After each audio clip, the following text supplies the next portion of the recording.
Ring fence के artificial intelligence and machine learning with neural networks module में आप सबका स्वागत है। और आने वाली वीडियोस में हम देखेंगे कि एआई होता क्या है, मशीन लर्निंग क्या होता है, इनकी पावर क्या होती है, इनके यूजेस क्या होते हैं, एंड जो आजकल एआई टूल्स मार्केट में चल रहे हैं क्या वो किसी काम के है भी या नहीं। So without wasting any time let's just dive into it. And हम स्टार्ट करते हैं by the basics of AI, introduction of artificial intelligence. And yeah, so as you can see, field of science is already building computers, machines that can reason, learn, such a way. Basically artificial intelligence, right? It's at the end it's an intelligence based on the data जो हम इंसान भी, we also have intelligence, we also have data, memory stored in our brains, and it's just how we use that memory to bring out the best responses on the best time, right? So ये चीज़ जो है ये AI does this job much better than humans, right? Broad field that encompasses, इसमें फिर discipline आ जाते हैं जैसे आपके computer science, data analytics, statistics, hardware, software engineering, and AI set of technologies होती है इसमें, primarily based on machine learning, deep learning. और इस सबको आप डेटा एनालिटिक्स, प्रिडिक्शंस, फोरकास्टिंग और ऑब्जेक्ट कैटेगराइजेशन, जैसे कि अगर दो इमेजेस दी हुई हैं, एक कैट की एक डॉग की, ये पता करवाना कि कौन सी कैट है कौन सा डॉग है, तो इन सारी चीज़ों के लिए आप एआई को यूज़ कर सकते हो। Then how does AI work, अगर सिंपल भाषा में बोलूँ, जैसा कि मैंने कहा कि there is tons and tons amount of data out there, जिसको क्वालिटी डेटा, ये नहीं कि कुछ भी उठा के डाल दिया, क्वालिटी डेटा जितना अच्छा होगा उतना बेटर आपका एआई परफॉर्म करेगा। देन उसके ऊपर आपका लॉजिक होता है। When the best quality data combined with the best logic with immense amount of speed, जब ये तीन चीज़ें एक साथ आ जाती हैं, that is how your AI basically works. अगर इन तीनों में से कोई भी चीज़ लैग करेगी, देन अगर आपकी स्पीड कम होगी, क्वालिटी ऑफ डेटा बहुत ज़्यादा होगा, फिर वहाँ पे आपका एआई थोड़ा सा स्लो हो सकता है, मे बी रिस्पॉन्सेज अच्छे ना दे पाए, मे बी लॉजिक जो है वो अच्छे से वर्क ना कर पाए। तो ये तीनों चीज़ें एक साथ काम करनी चाहिए आपके एक एआई को अच्छी तरह से चलाने के लिए। फिर बात कर लेते हैं आपके types of AI. We have reactive machines, we have limited memory AI, we have theory of mind, self aware AI, जो आप आजकल देखते हो, जैसे कि हमारे ऑटोनमस कार्स होती हैं, जैसे वेमो की आजकल बहुत पॉपुलर है। वो अपने पूरे सराउंडिंग्स को देखती है, and based on that it makes its decision. So the car is completely aware of what's happening around it, right? Then we have supervised learning. अगर सुपरवाइज्ड लर्निंग इज लाइक एक बच्चे को जब आप कोई पेरेंट एक फ़ोन दे देता है, सो वो उस फ़ोन पे क्या क्या करता है, एक पेरेंट जब उस पर नज़र रखता है, that is basically supervise learning. What ever A I does, जो भी उसको डेटा दिया गया, जो भी उसको चीज़ बोली गई है करने के लिए, वो जो भी कर रहा है उसको देर इज़ अ लॉजिक आप रख सकते हो, या फिर देर इज समथिंग और someone that looks over what the AI is doing, that is supervise learning.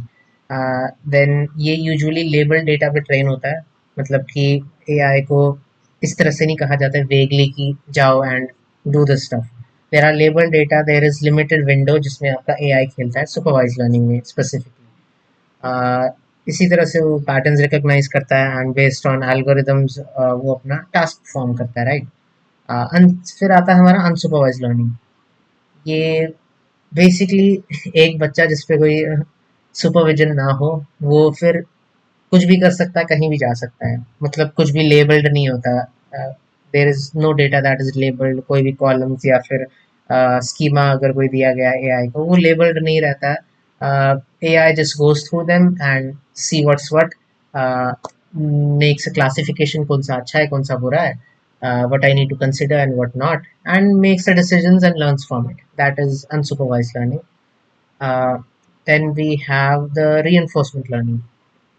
Reinforcement learning अगर मैं कहूँ तो is like AI जो अपनी गलतियों से सीखता है, एंड वो गलतियां बहुत करता है, स्टार्टिंग में बहुत गलतियां करेगा, 10 बार, जैसे एक बच्चे की तरह।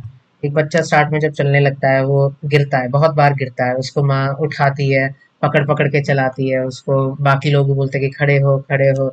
एंड इसी तरह से जैसे जैसे वो गलतियां करता है, ठोकरें खाता है, वैसे वैसे it starts to learn and see की कौन सी गलतियां उसको अवॉइड करनी चाहिए। तो यही गलतियां अवॉइड करके जो एंड रिजल्ट बनता है, that result is a high quality, very refined and very geniusly curated result. So वो गलतियां कर करके जो AI बन जाता है एंड रिस्पॉन्स देता है, that sort of AI is the reinforcement learning AI. Then we have neural networks. जैसे हमारे ब्रेन में होते हैं, एक सर्टन पैटर्न कनेक्ट होता है तो हमें एक मेमोरी याद आती है। जैसे अगर हम कोई चीज स्मेल करते हैं, maybe that relates to something that has happened in our past. So एक तरह से एक सर्किट क्लिक होता है and that thing happens in our brain, right? तो सिमिलरली जो न्यूरल नेटवर्क्स का लॉजिक है इसी तरह बेस्ड है टिल सम एक्सटेंट। आपका एक डिफरेंट लेयर्स रख दी जाती हैं एंड उन लेयर्स का based on what the input is and what the response is expected, similar जो लेयर्स होती हैं उनमें sort of very curated circuit build होता है and that results to a response. ठीक है, सिंपली हमारे ह्यूमन ब्रेन की तरह सेम चीज़ यहाँ पे होती है, बस यहाँ पे आपको लेबल्ड चीज़ें मिलती है इंस्टेड ऑफ जैसे हमारे ब्रेन में सबकॉन्शियसली चीज़ें हो रही होती है। एआई के साथ ऐसा नहीं, उसको बताना पड़ता है बिकॉज एआई इज वेरी डम, right? So there are some sort of neural networks as well: feed forward, recurrent, long short term, convolutional neural networks, generative adversarial networks, GANs इनको बोलते हैं। So इनका आप थोड़ा बहुत यहाँ पे ही देख सकते हो, अदरवाइज हम आगे इनके बारे में प्रोजेक्ट्स तो करने ही वाले हैं। बट मेन जिनका हमारे साथ काम रहने वाला है, those are convolutional neural networks and generative adversarial networks. CNNs are like I said, जो मैंने अभी एग्जांपल दी कि there are layers and multiple layers के अंदर आप रिफाइन करते जाते हो अपने रिस्पॉन्स को। Then we have generative adversarial networks. Adversarial मतलब दो एआईज होते हैं इसमें and one competes with another to bring out the best response. जितना वो एक दूसरे से लड़ते हैं to fight for the top quality result, उतना आपका रिजल्ट बेटर होते जाता है। And at the end the thing that they try to achieve is की रियलिटी की बहुत क्लोज आए, नॉट कंप्लीट रियलिटी, रियलिटी के बहुत क्लोज आपका रिस्पॉन्स आए एंड जब वो एक सर्टेन टारगेट हिट हो जाता है वो आपको रिस्पॉन्स दे देता है। These are generative adversarial networks, right? तो अब आते हैं एआई के बेनिफिट्स पे। मतलब ये एक स्लाइड में तो क्या मतलब, ये पूरी स्लाइड फिर 10-12 पेजेस तो उसी में भर जाएंगे। फिर अभी के लिए जो सबसे ऊपर है वो मैं बता देता हूँ। ऑटोमेशन नंबर वन है। Then we have human error, जो होता है, जो हम गलतियाँ करते हैं while writing code, while making changes in a database और इवन बिल्डिंग एन इंफ्रास्ट्रक्चर। जो ह्यूमन एरर होता है वो ऑलमोस्ट ना के बराबर होता है। अगर कोई होगा भी तो वो इलेक्ट्रिसिटी फ्लिप या फिर बिट फ्लिप इस तरह के होंगे, बाकी सारा डिफाइंड रहता है। सो एलिमिनेट रिपीटेटिव टास्क, बार बार जितनी बार आप एआई से काम निकलवाना चाहो निकलवा सकते हो। फास्ट एंड एक्यूरेट होता है ये। Infinite availability, accelerated research development. या सो ये कुछ बेनिफिट्स हैं एआई के। देन आ जाते हैं इसकी एप्लीकेशंस पे। सो ये भी न्यूमरस, कितने थाउजेंड्स मिलियंस ऑफ आपको इसके यूजेस मिल जाएंगे। Speech recognition, image recognition, text translate करने के लिए किसी दूसरी लैंग्वेज में, प्रिडिक्ट करने के लिए जो आप कीबोर्ड पर टाइप करते हो एंड जो आपको प्रिडिक्टिव टेक्स्ट आता है पहले ही लिखा हुआ, उसके लिए।